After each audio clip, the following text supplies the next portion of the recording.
Greg Locke held an exorcism conference recently. If you're unfamiliar with Greg Locke, this is him right here. This is the guy. He's famously a hate preacher and a megachurch pastor, loves preaching hateful rhetoric about how much he dislikes the LGBT community and how, that's generally his style. That's how he approaches things. Well, he held an exorcism conference recently to teach people how to exorcise demons, I guess. Now, I covered this recently, but oh my God, there is so much to cover on this. So he had some guest pastors come in, one of whom was this guy right here, Daniel Adams. And this guy, oh my God, dude, some of the stuff they said was out there, to say the least. Let me just refresh your memory, because like I said, I covered this guy last week too, but he did like his own talk, his own separate thing. So I wanted to talk about some of the stuff that he said in his sermon that he gave at Greg Locke's exorcism conference. Let me just remind you of what I talked about that he said last week. He said this little piece right here. This is from September 5th, 2022.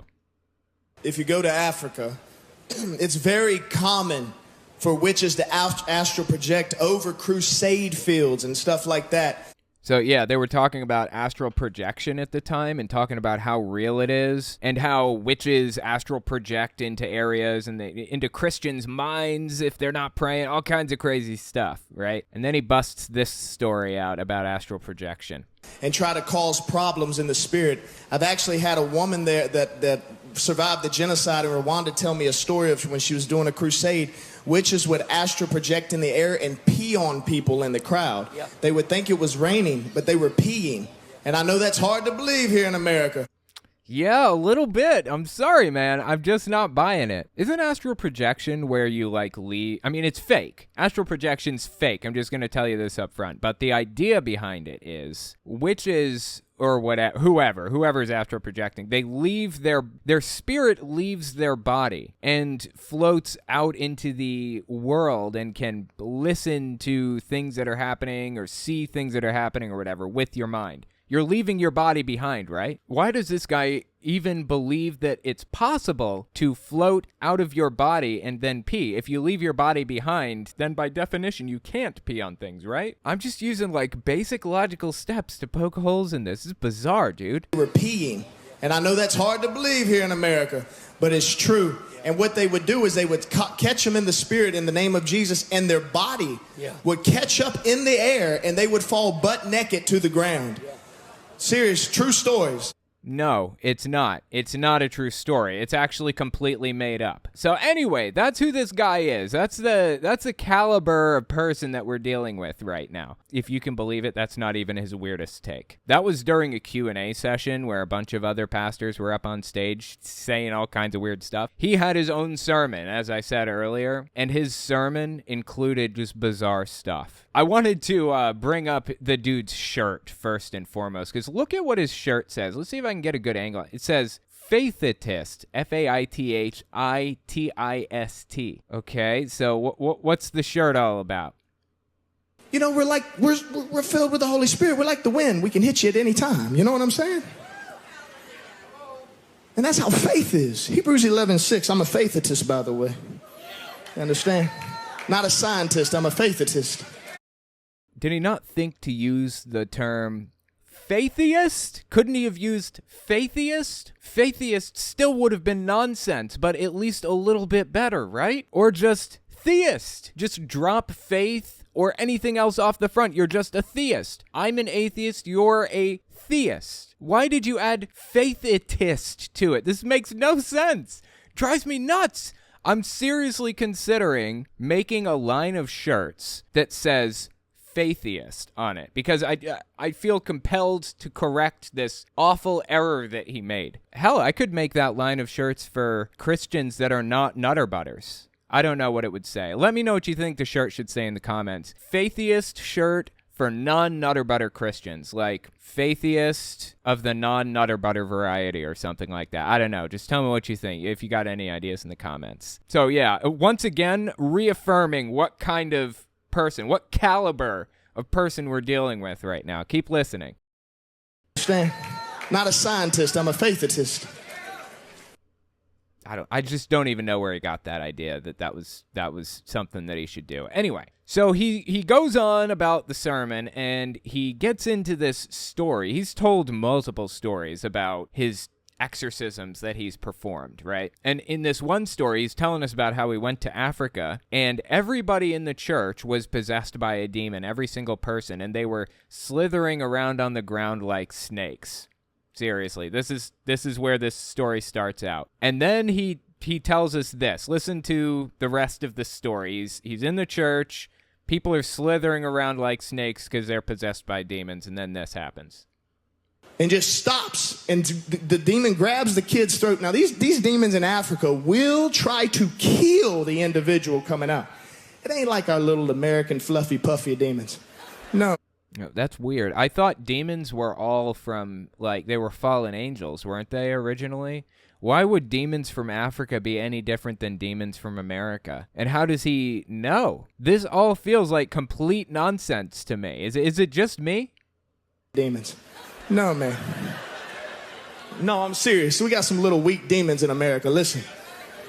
Yeah, but they're messing people up more than the ones in Africa. It's crazy, isn't it? We give into so much garbage. Listen, but that thing comes up, starts choking this kid, trying to tear his trachea out. And I mean, I promise, was trying to rip his trachea out. If people had not ripped their hands off, I believe that demon would have killed him. Guess what? We haven't gotten to the craziest part yet. It gets even weirder from here. It killed him. Found out when I was there that he was with a girl who had took ownership of him in the spirit. Okay, I'm not sure what that means. Go on. And couldn't go anywhere else. So the demon starts to come out the boy and is like, if I can't have him, because he's got a spirit spouse, right? If I can't have him, nobody will. Spirit spouse, of course, is a demon. Of course, I don't know why I even got to tell you this. It's so obvious. Everybody knows that a spirit spouse is a demon who has married you and gets jealous when you marry somebody who's an actual physical person. And the open door, you want to know where the entryway was? Please tell me. Masturbation. Masturbation led to the real thing. Because as a man thinketh, so is he. What you meditate on is what you get. If you look at porn long enough, or if you masturbate long enough, the thing you're imagining becomes in the flesh. Wow. Simply wow. So you're telling me that if I think about somebody hard enough, they will literally materialize in front of me. Is that what you're telling me? This guy is so completely out of this world unhinged. I don't even know what to do with it. This is bizarre. And now that thing is giving you everything, and like the mind control, sucking you dry. Don't threaten me with a good time. Until it kills you. Yeah, okay. So anyway, this guy is ridiculous, dude. This guy is ridiculous. Like I said, we haven't even reached the most ridiculous part yet. No joke. In the next one, let's see.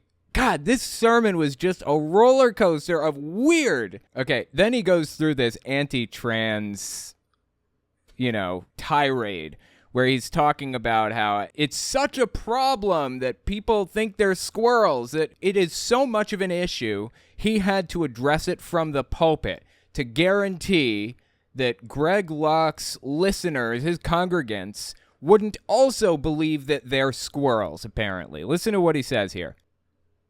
Look at this day we live in. Kids don't know who they are. They don't know if they're a boy, a girl, or a girl, a boy. They don't know if they're an it, she, a squirrel.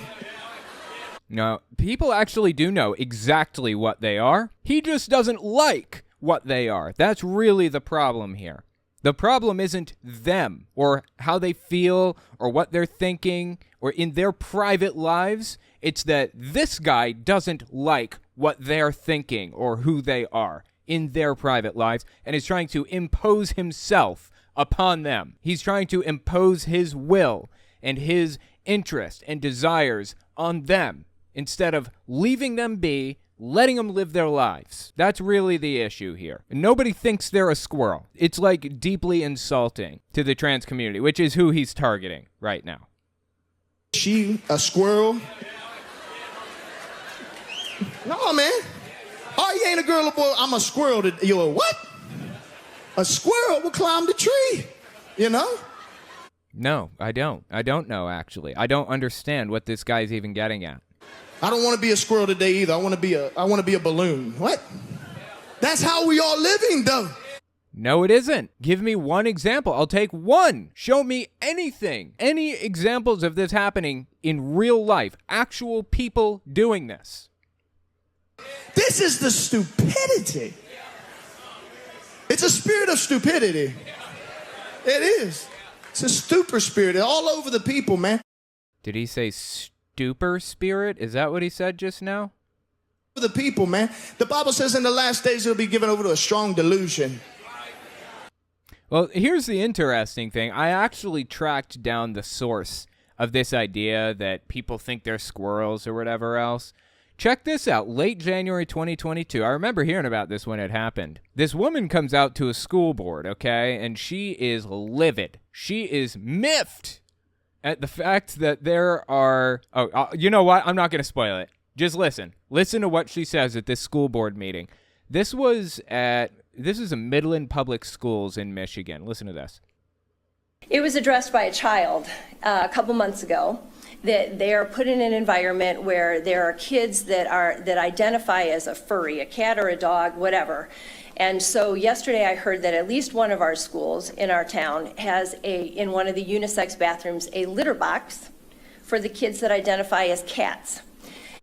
Isn't it convenient that she never cites which specific school? She goes to a school board and she says, in one of the schools, in one of the districts, which one? Tell us which one. We'll investigate. We'll figure this out. Would you be surprised to find that it was completely made up? That this was not happening at any point in time, anywhere in the entire district, or country for that matter? It's just like, it's a panic, a moral panic, over something that's not happening. And it has been, this specific video has been the source of endless amounts of trans panic.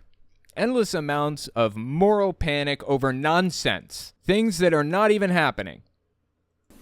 And, don't you worry, though. Lisa Hansen here, she's on the case, and she's going to figure this out for us. I am really disturbed by that. And I will do some more investigation on that. I know what's going on nationwide. I know it is. It's part of the agenda that's being pushed. I don't even want to understand it.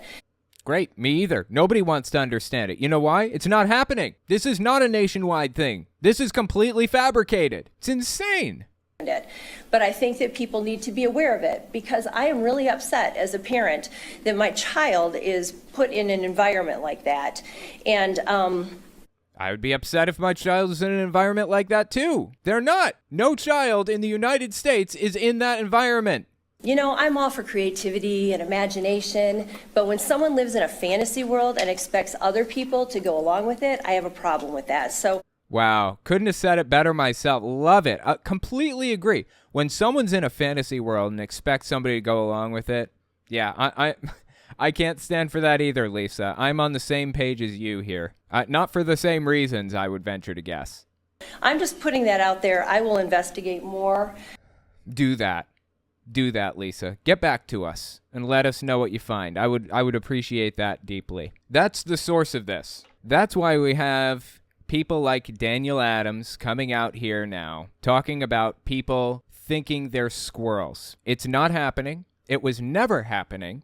At best, it was some 4chan meme that somebody made up, but people believed it. Gullible suckers believed it. Donald Trump and the Republican Party more generally put a concerted effort into stripping incredulity from people. Did everything that they could to confuse people and make them doubt what's true and what isn't. And now you get stuff like this. You get stuff like people losing their minds over some ridiculous rumor that was completely made up, fabricated from the ground up. Nothing true about it. Before we continue, I just wanted to mention something. If you like what I do and you want to see me continue to do it, you can support me in a few ways. First, there's Patreon. That's probably the best way. But if you want to get something back for your support, you can check out my Teespring. Or you can check out my Telltale Unfiltered channel. I go through long-form, unhinged sermons from all kinds of people, from Hank Kunneman to Greg Locke to Jehovah's Witnesses. So give it a look.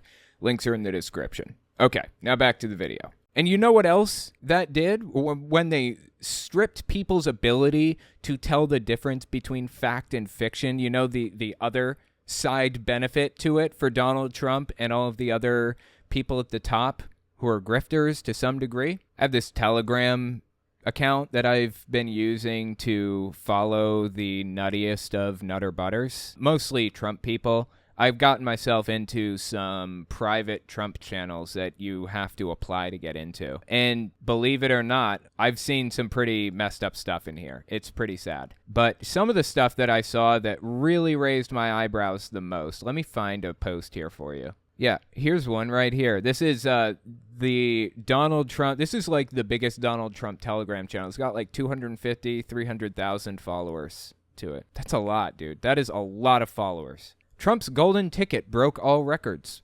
More than 2 million tickets sold on the first day. Unfortunately, these are the last 10 hours. Only 150 tickets left. This is the last time you'll be able to order them. A golden ticket scam that they've been running in these Donald Trump Telegram channels. Not just Trump, but like QAnon Telegram channels too.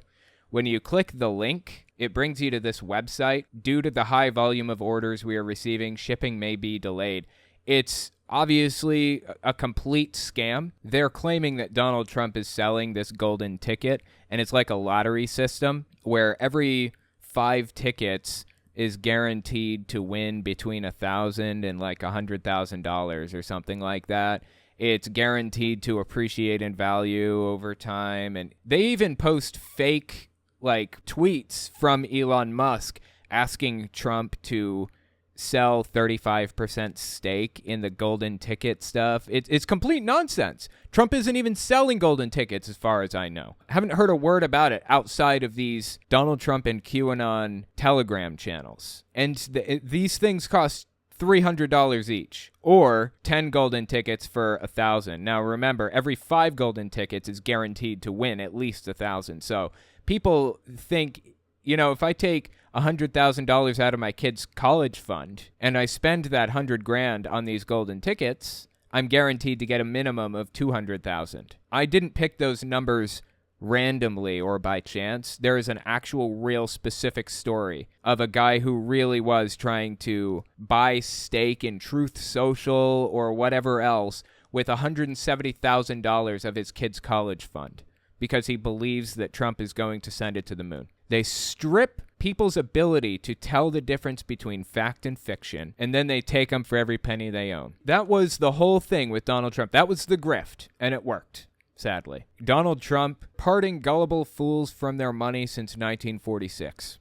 Honestly sad. Okay, so back to Daniel Adams. The guy had even more strange stuff to say. Okay, so he's telling a story about going to Portland, Oregon, and preaching there. Now, if you know anything about the far right, Greg Locke, and, you know, all these other unhinged pastors, you'll know that they have it out for Portland, Oregon. They think that it's some kind of a hellscape created by liberals. They think that you walk down the street and 3 communists rob you at knife point because they're against gun rights on your way to the bank. Seriously. I mean, it's insane. Some of the things that they believe about Portland are insane. FYI, I live in New York City. It's not a liberal hellscape. It's not dangerous. I've never been mugged. Lived here for almost 2 years now. It's perfectly safe. I feel perfectly safe walking down the street. I hear the same thing from people who live in Portland. It's not dangerous. There's never an insurrection being formed there or whatever else. It's just complete nonsense. So anyway, let's hear what this guy has to say about the hellscape that is Portland. And it is mixing. I talked to Prophet Leon in Africa. He said it's bad in South Africa right now. And it's bad in America. I was just in Portland, Oregon. Go to Portland, Oregon real quick. Go to Seattle, Washington. Go to California. It is horrible. In what way, I hear you asking? He has some very specific ways in which he thinks it's horrible. I would be willing to bet that you cannot guess it. Is anybody from those areas? Am I right what I'm saying? No. That's crazy out there, man. Yeah, I'm like, what are these people? They're changing. You don't know what's going on with them. They're changing. What does he mean by that? Is that another slight against trans people, or does he think they're changing into demons, or what? That you don't know what sex they are. Oh, it's a trans slight. Okay. They got crystals on. They got sage running around. You know? We got acceptance. Sitting there on fentanyl just... He's talking about the Christians in Portland, Oregon, by the way, not just normal citizens of the city. He's talking about the Christians in Portland, Oregon, specifically. Talking about we love everybody. No, man. When I preached in Portland, people were putting meth rocks on the I'm like, I hope the police don't come by. They gonna think I'm a meth dealer up in here. Yeah, so he claims to have gone to Portland, Oregon to preach at a church, and when he preached at that church, people put meth rocks up on the altar as an offering to Jesus. Seriously. Now, I can't tell. Usually, I have a problem telling which one is lying. So he's gone through probably 15 different deliverance stories and various different stories. This is just one of many. And usually when he tells these stories of him exorcising demons from people and stuff, I can't tell if it's him lying about what happened or if it's the person trolling him, like the supposed demon-possessed person just messing with him. There is no demon-possessed person in this case. I can only imagine that it's him. Like, there's no other person in the equation who could be lying here. He did not hold a service at a church where people offered meth rocks. It didn't happen. He's full of it. And it's honestly sad to see that everybody in Greg Locke's church, where he's preaching this right now, is apparently so completely stripped of all skepticism that they didn't stop and ask themselves, is this real? They didn't pause for a moment and say, wow, that's a crazy story. Too crazy. They didn't stop and say to themselves, I can't believe it. It's too ridiculous. At this point, these people, the people in Greg Locke's church, the Trump followers, they will believe literally anything. If you tell them that this thing happened and you're a man of God, or if Donald Trump tells them this, or if you tell them that Donald Trump said this thing, they'll believe it, no questions asked. Because it's not just a cult now, it's a religion, a full-blown religion. If you disagree with anything I've said, let me know in the comments or on Twitter at Telltale Atheist. Nericol, I'm a furry. I don't identify as Arctic Tiger because I have a fursuit. Nericol is a character I created over a decade ago. These people are bat-snapping crazy. Pet the kitties, hail bass. Appreciate that. Yeah, I'm not a furry, but being like an artistic YouTuber or whatever, you know, I draw on screen and stuff. I've had a lot of furries come to my Discord and hang out and chat with me and stuff over the years. Because furries tend to be really, really invested in art for one reason or another. So I've always had a pretty good relationship with the furry community for that reason, because I'm an artistic YouTuber. But anyways, yeah. I just figure the furry movement or whatever is usually painted as like a sexual thing. It's really not. It's just drawing animals that look like people for the most part. I mean, some people take it a step further, but that's such a tiny little subset of the population. So, anyway, take that for what you will. Thank you so much for coming. Kind of a furry myself, enjoy looking at furry art, but there's a difference between that and having a thing for real-world animals, and it harms no one in reality, right? Yeah, I don't really care, you know, it's your own life, it's your own thing, do what you want to do. Makes no difference to me, to be perfectly honest. I really could not possibly give less of a shit. That's my whole life philosophy. I do not give a shit. If you're not harming yourself or somebody else, I do not care. And even to some degree, when you're harming yourself, like, for example, you know, drug addiction, I would prefer that you didn't. I want to decrease the amount of drug use. I want to decrease the amount of prostitution or sex work. Well, prostitution specifically. Because we're in an environment right now where prostitution or people that take part in it are disproportionately harmed, primarily by the laws in the country. If it were legal, it could be a lot safer. But I want to decrease those things. I want people's suffering to decrease. But when it all boils down to it, I couldn't possibly give less of a shit. If it's something you want to do in your own personal life and you got your own thing going on, fine. I really do not have any intention of interfering with your life. You know, Republicans used to champion that position. They used to say you should be allowed to do whatever you want, just personal freedom and personal responsibility and all that stuff. I don't think they ever actually believed in those things, but they pretended to. They at least said that on a fairly frequent basis. No longer. They don't anymore. They don't even pretend anymore. They don't have any interest in people being allowed to do what they want. They have no interest in leaving people alone, living and let live. Now, they've made it very clear that they have a vested interest in controlling you and what you're allowed to think and say and do at any cost. Because if they don't control what you think and say and do, then you could possibly spread moral disease to the rest of society. That's how they view it. It's absolutely grotesque how they view things. And I have no idea how they got there. It's insane. Well, I do know how they got there, but it's just wrong. Just straight up wrong. Captain Garth, I'm fairly sure that these individuals who are complaining just spent too much time on fur affinity. Either way, I need them to lay off my favorite fandom. How is their nonsensical thing better? Right? Yeah, it's pretty disturbing that they're going after anybody right now, but it's kind of comical that they're attacking furries of all things, right? Like, what a ridiculous thing to attack. Like, come on, just get over yourselves, people. Like, do they not have anything better to talk about? Really, talk about the prodigal son. Talk about how, I don't know, talk about Jesus Olivet discourse or whatever. Is that what it's called? Talk about Jesus Mount of Olives speech. There are a billion things you could talk about. You're choosing to talk about furries? Really? Give me a break. It's insane.